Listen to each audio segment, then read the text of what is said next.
पहले कि वो गुंडे उसे मारना शुरू कर दे, उनसे शांति से बात करने में ही समझदारी थी। रुक जा, अभिनव अचानक चिल्ला पड़ा। तेरे लिए मैं एक अच्छा ऑफर बनाता हूं, तू मुझे छोड़, मैं तुझे डबल पैसा दूंगा। पैसों से बिकने वाले गुंडे लगता है क्या हम तुझे, हैं? ए सुनो सभी लोग, मार मार के पल्प बना दो, फिर इसको देवेन भाई के सामने ले जाकर पटक देंगे। काली टी शर्ट पहने उस हट्टे कट्टे गुंडे ने चिल्लाया, जिसकी तुरंत बाद ही उसके सारे आदमी बल्लू के हाथ से लाठी उठाकर अभिनव की ओर दौड़ पड़े। चेयर पर बंधा हुआ अभिनव अब उन गुंडों से कैसे निपटने वाला था। अभिनव को देवेन के गुंडों ने किडनैप कर लिया था और अब वो लाठी हाथ में पकड़े उसे मारने के लिए दौड़ भी पड़े थे। चेयर से बंधे अभिनव के पास फिलहाल बचने के लिए चेयर के साथ पीछे गिरने के अलावा और कोई ऑप्शन नहीं था। अपनी पीठ पर जोर देकर वो चेयर के साथ पीछे गिर गया और पहले गुंडे की लाठी हवा को काटते हुए खाली चली गई। हालांकि दूसरे गुंडे की लाठी जो उसने थोड़ी नीचे घुमाई थी, चेयर से टकरा गई और अभिनव के पैर पर बंधी रस्सी में अटक गई। हड़बड़ी में अपनी लाठी को निकालते हुए ही उसने गलती से अभिनव के पैर की रस्सी भी खोल डाली और उसी वक्त बहुत बुरी लात भी खा ली। अबे गधे, रस्सी क्यों खोली उसकी? गुंडों का लीडर उस नाकामयाब गुंडे को पीछे खींचता हुआ उस पर चिल्ला पड़ा। तीसरा गुंडा भी अपनी लाठी लेकर अभिनव को मारने आ ही रहा था कि अब अभिनव अपने पैरों पर खड़ा हो गया। वो चेयर अभी भी उसके हाथों से बंधी हुई थी और उसने उसका फायदा उठाने की सोची। पास आ रहे गुंडे के सामने अभिनव झटके से पलट गया और वो गुंडा उस कुर्सी की चारों टांगों से एक साथ लात खाकर दूर जा गिरा। भाई ये तो डेंजर है, कहीं लेने के देने ना पड़ जाए। साइड में खड़े बल्लू ने अपने बॉस से कहा। अपनी पीठ पर चेयर लिए दूर खड़ा अभिनव उन लोगों के चेहरे को देखकर ही समझ गया था कि वो लोग अभिनव से घबरा गए हैं। ऐसे में अभिनव जोर से हंसा और अपनी चेयर से उन लोगों को सांड की तरह उड़ाने दौड़ पड़ा। वो लोग भी दुम दबाकर वहां से भाग निकले।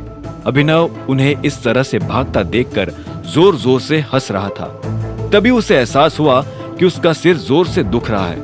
उसके सिर पर चोट लगी थी और उस चोट की वजह से अभिनव को चक्कर आ रहे थे। खून रिसकर अभिनव के होठों तक आ गया था। इससे पहले कि अभिनव पूरी तरह से बेहोश हो जाता, उसने जैसे तैसे उस कुर्सी से छुटकारा पाया और अपना फोन निकालकर अकरम का नंबर डायल कर दिया। इस वक्त अकरम ही उसके सबसे करीब था। लगभग आधे घंटे के बाद अकरम अभिनव के पास पहुंच चुका था। बेसमेंट से बाहर निकलकर अभिनव एक सुनसान सड़क पर अधमरा सा लेटा हुआ था। उसकी हालत अब और भी ज्यादा खराब थी। टाइगर, ये सब कैसे हुआ? घबराए हुए अकरम ने अभिनव के पास आकर पूछा। मुझे कुछ लोगों ने किडनैप कर लिया था, लेकिन अभी मैं ठीक हूँ। अभिनव ने अधखुली आंखों से अकरम को देखते हुए कहा। उसके सिर में तेज दर्द हो रहा था। अकरम ने कहा, घबराओ मत, मैं एम्बुलेंस बुलाता हूँ। इस पर अभिनव ने कहा, नहीं, उसकी जरूरत नहीं है, मैं ठीक हूँ। मुझे बस घर जाना है, मुझे घर तक छोड़ दो। और सड़क की दूसरी तरफ इशारा करने लगा, जहां उसका घर था। लेकिन अकरम को नहीं लग रहा था कि उसे इस वक्त घर जाना चाहिए था। अकरम ने कहा, टाइगर, खून बहुत बह रहा है, ऐसे में घर जाना? अभिनव ने अकरम की बात काटते हुए कहा, मैं ठीक हूँ अकरम, मुझे बस घर छोड़ दो। अकरम ने देखा कि अभिनव के चेहरे पर मुस्कान थी। ऐसे में अकरम ने अभिनव को उठने में मदद की और उसे अभिनव की गाड़ी तक ले आया। अकरम ने अपनी गाड़ी वहीं छोड़ दी और अभिनव को जैसे तैसे गाड़ी में बैठा दिया। दोनों अभिनव के घर जाने के लिए रवाना हो गए। गाड़ी में अकरम ने अभिनव से कहा, मैं तुम्हें कल सुबह फोन करूंगा। अगर तुम्हारी कंडीशन ठीक नहीं रही तो फिर हम हॉस्पिटल चलेंगे। अभिनव ने किसी सीधे बच्चे की तरह अकरम की बात पर हाँ में सिर हिला दिया। उसके सिर से खून अभी भी टपकता जा रहा था। कुछ देर बाद जब अभिनव अनन्या के घर के बाहर पहुंचा तो उसकी जान में जान आ गई। उसने गहरी सांस ली। वह बेहतर महसूस कर रहा था और वो जानता था कि रात भर की नींद उसकी हालत और ठीक कर देगी। अभिनव ने जैसे ही घर का दरवाजा खोला तो उसे अंदर से कुछ लोगों की जोर से हंसने की आवाजें आई।